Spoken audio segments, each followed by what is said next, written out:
We got the word on that 307 tonight, Captain. Oh, that's the mugging on 35th? Yes, sir. Only now it's a homicide. Well, what's the story? We got a pretty good make on 2 probables. Oh, that's a break. Good descriptions? For a change, right down to the color of their eyes. What's with the case here? Just coming to that. Looks like the thing started like a routine mugging. Bruises on the victim's neck and all like that. Wallet missing. What went wrong? The case was chained to the victim's wrist. You know, the way jewelry salesmen do. Yeah? What the lab and photo put together is they tried to shoot the chain off, and the ricochet drill set victim right through the head. Anything interesting in here? Nothing but business papers. Victim was in the import-export business. Nothing but business papers until we checked the lining. Then this. Uh-oh. Looks like we got a federal case here, man.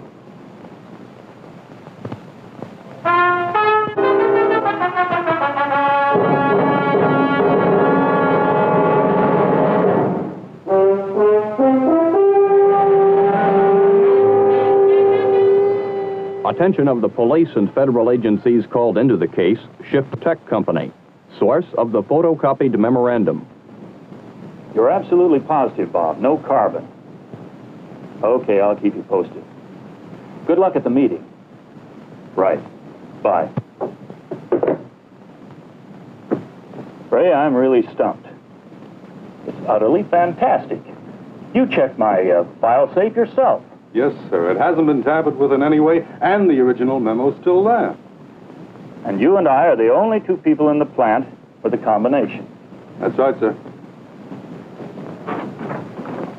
Then how the devil did someone get a chance to take a photograph of the original? That's what I'm trying to figure out, Mr. Silliman. Ray, I'll tell you precisely what happened the day Bob wrote me that memo. He wrote it with his own hand. Now, you heard him on the phone. No copies. He came up here, handed it to me with a wink, and left. I read it, jumped for joy, then put it in the file safe myself, and it's been there ever since. But somewhere along the line, a copy was made.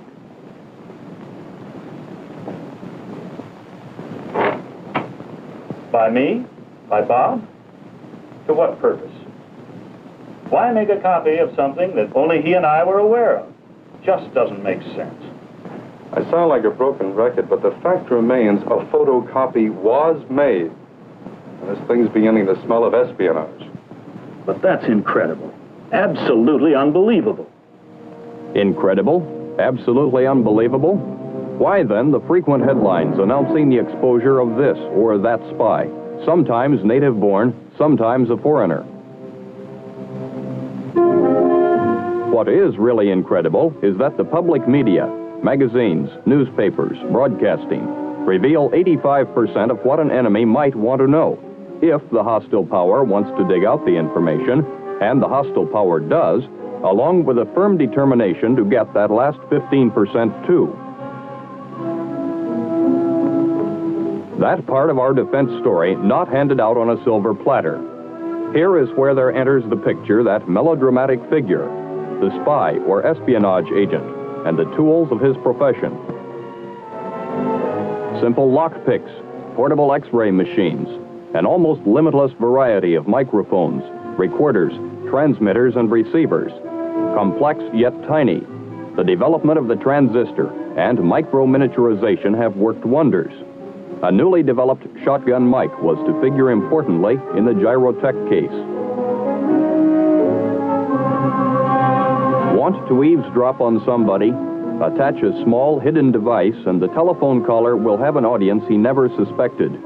Or take the area of photography, motion pictures, still camera, infrared, and microphotography.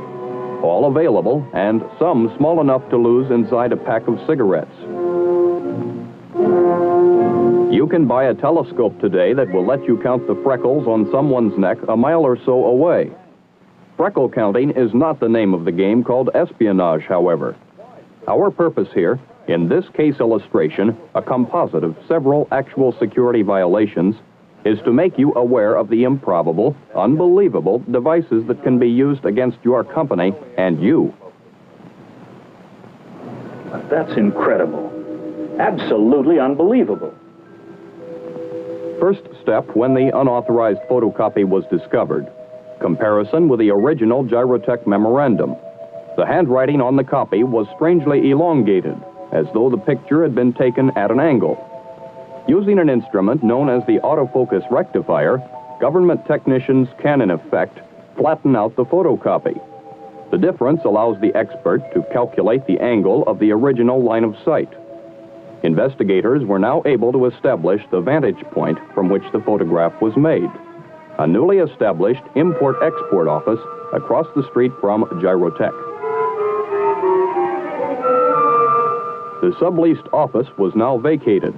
The federal security investigators made an inch-by-inch analysis of the premises. Tests were conducted using a telescopic lens known as the Questar. At this distance and position from the Gyrotech plant, it was as though much of what went on inside Gyrotech was exposed to view, a close-up view. With the camera attachment, agents could photograph even the smallest details in a blueprint or document, right through the window of the president's office.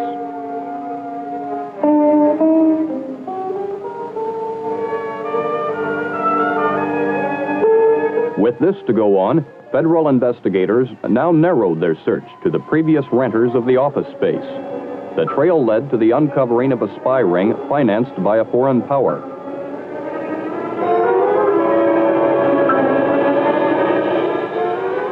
Boyd Johnson, American-born, a recently hired electrician, employed by Gyrotech. And Mikhail Tarazik, ostensibly a refugee from Hungary, actually of Albanian origin.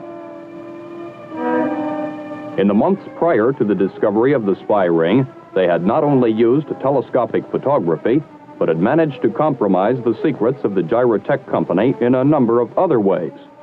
By using a shotgun microphone across a heavily trafficked boulevard, they were able to aim and pick out individual voices, even in a crowded area.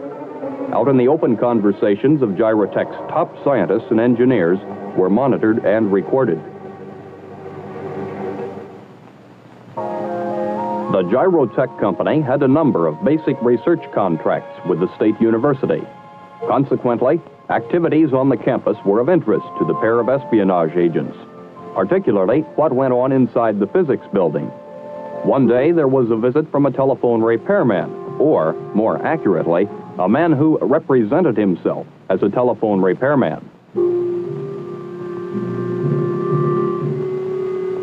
It had been an easy matter to interfere with the telephone drop line outside the building to create a genuine disturbance. It was an easy matter to gain entry to where he wanted to go to. A busy secretary was in no mood to check his credentials.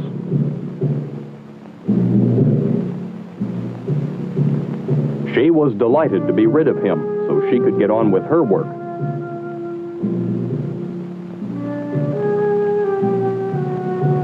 Mikhail Tarazik must have felt the same way as he proceeded to, quote, repair, unquote, the professor's line. It was a matter of a few minutes, and the job was done.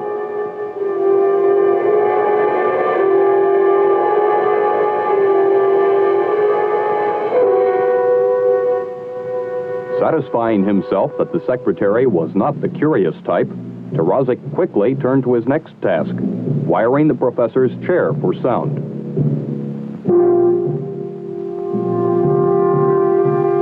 The tiny transmitter, running on power cells, would have an active life of several months and could transmit over a range of a half a mile or more.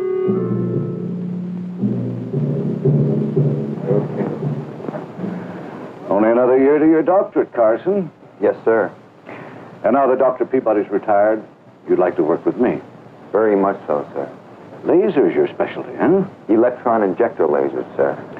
What were you and Peabody using chiefly? Sometimes indium antinomide, mostly gallium arsenide. And what was your biggest problem?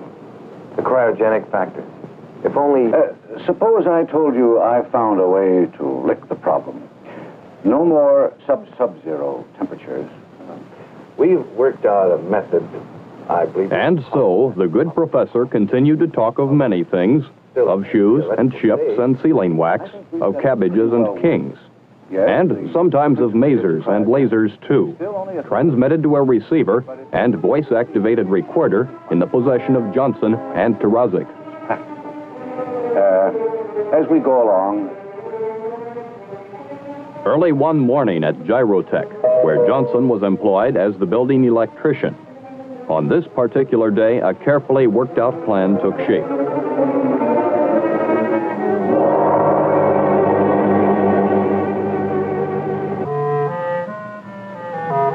Who better to call about the lighting failure than the building electrician? The foreman assigned the job to Johnson. It was a restricted area where secret work was performed. Johnson, having only a company confidential clearance, was escorted to prevent his access to secret information. So far, everything according to the book.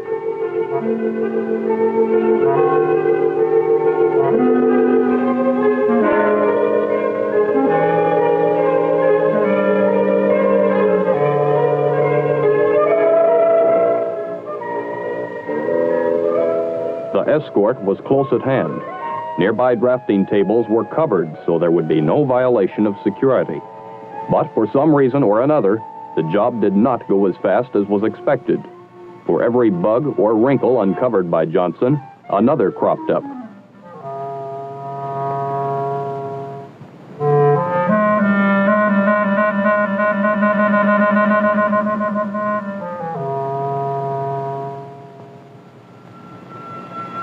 The job would take a couple of days, and so it went.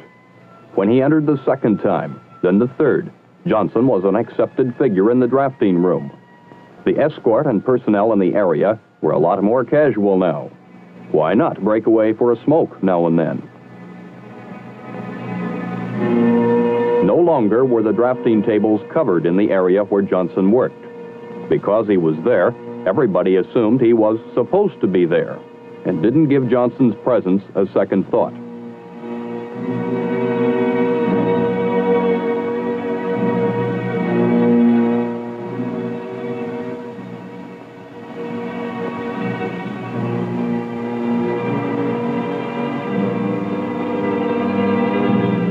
Under hobbies on his job application form, Johnson had listed only one word, fishing, which was quite honest of Mr. Johnson.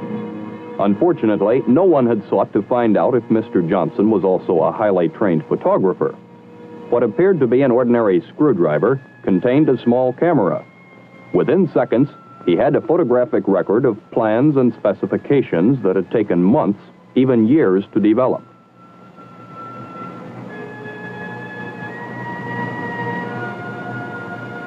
All reduced to tiny microfilm dots, which would be mailed to a drop point in Central Europe.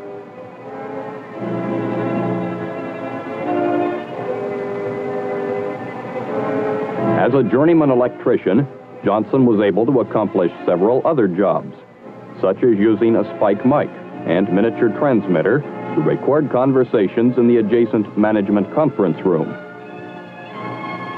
One day, a photocopier broke down due to electrical failure. Johnson was summoned. He had the chance to install an automatic miniature camera. Now it would be one copy for the company, one for Johnson's foreign employers. The final assault of Johnson and Tarazik one night.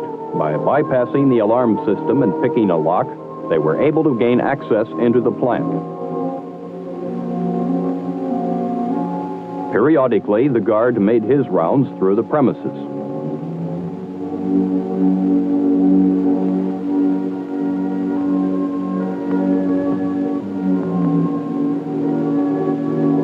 They came well equipped for the job.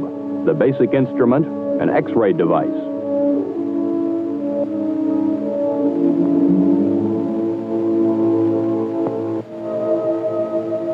The files of the engineering project supervisor had been properly secured.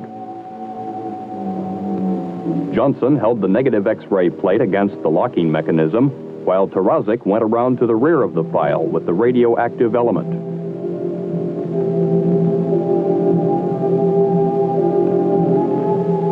Radioactive impulses transmitted through the cabinet and the locking device would serve to identify the location of the discs within the locking mechanism. It was a quick matter to develop the X-rays.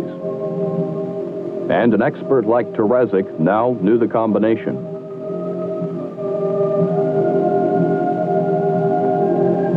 No noise, nothing for a guard to become curious about.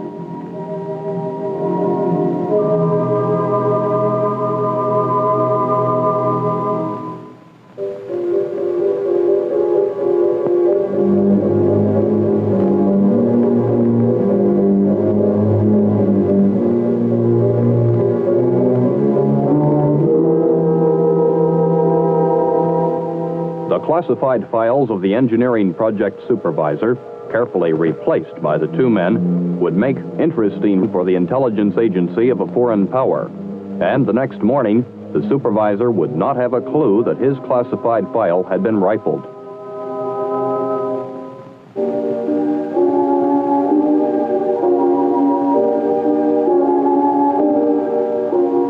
A conscientious guard, but he should have checked the area in which the secret material was stored.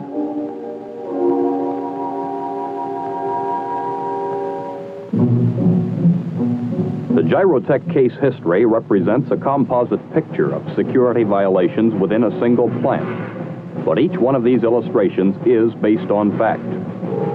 The trained professional agents like Johnson and Terezik have many sophisticated tools, against which there is one overriding answer: vigilance, such as using the latest GSA-approved security containers, which protect against the X-ray technique used by Johnson and Terezik. Open your mind to this basic truth: half measures are worse than nothing. Security must be all the way. Half measures allowed Johnson to doctor the photocopying machine. All the way means allowing access only to fully authorized servicemen. Half measures allowed the illicit photographing of the work of many key draftsmen. All the way would have meant an escort all the time in the restricted area and classified material covered.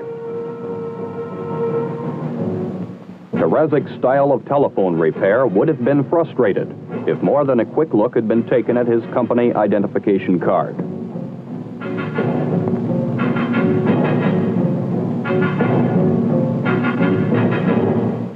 Just being aware of the sensitivity of long-distance microphones, even out of doors, will cut the chances of eavesdroppers greatly. When you are vulnerable to eavesdropping, that's the time for small talk, not shop talk. A high-powered telephoto lens can pry into your private affairs, but it often can be stopped by vigilance and common sense. A drawn blind, for example, would have ended this case history before it began. If you are working in a defense-related area, your plant must be a strong island of vigilance amid the potential security threats on every side. So, smile or not, but remember, someday, somewhere, you too may be on a kind of candid camera, on the spot in our nation's defense against the spy.